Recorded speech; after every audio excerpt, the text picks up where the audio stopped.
नमस्कार, मी संस्कृती आणि आपण पाहत आहात नवा मराठा। एखाद्या सिनेमामध्ये शोभेल अशी घटना कोल्हापूरच्या कसबा बावडा या ठिकाणी घडली आहे। आजवर रस्त्यावरील खड्डे हे अनेकांसाठी जीवघेणे ठरलेले आहेत, पण कोल्हापुरात अशाच एका खड्ड्यात रुग्णवाहिका आपटल्याने एका आजोबांना चक्क जीवदान मिळालं आहे। या चमत्कारिक घटनेने सर्वत्र आश्चर्य व्यक्त केलं जात आहे। कसबा बावडा येथील रहिवासी पांडुरंग उल्पे यांना रुग्णालयाने मृत घोषित केलं होतं। त्यांचा मृतदेह घरी आणताना रुग्णवाहिका रस्त्यात असलेल्या खड्ड्यात आपटली।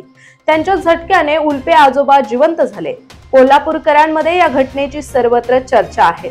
या संदर्भात सविस्तर माहिती अशी की कसबा बावडा येथील राहणारे पांडुरंग तात्या उल्पे यांना चक्कर आली। त्यानंतर त्यांना दवाखान्यात ऍडमिट करण्यात आले। दवाखान्यात 15 दिवसानंतर डॉक्टरांनी त्यांचा मृत्यू झाल्याचे सांगितले। त्यांना घरी घेऊन जाण्यासाठी डॉक्टरांनी सांगितले। घरच्यांनी अंत्यविधीची तयारी केली। पाहुणे जमू लागले, पण दवाखान्यातून घरी आणत असताना कसबा बावड्यातील स्पीड ब्रेकर आणि खड्डा हा त्यांना जीवदान देणारा ठरला। त्यांची थोडीफार हालचाल झाली। या हालचालीने नातवाने त्यांना पुन्हा एकदा दवाखान्यात नेले। तर आज पांडुरंग उल्पे हे घरच्यांसोबत आहेत। अशाच ताज्या आणि नवनवीन घडामोडींसाठी आजच नवा मराठा या YouTube चॅनलला नक्की सबस्क्राइब करा।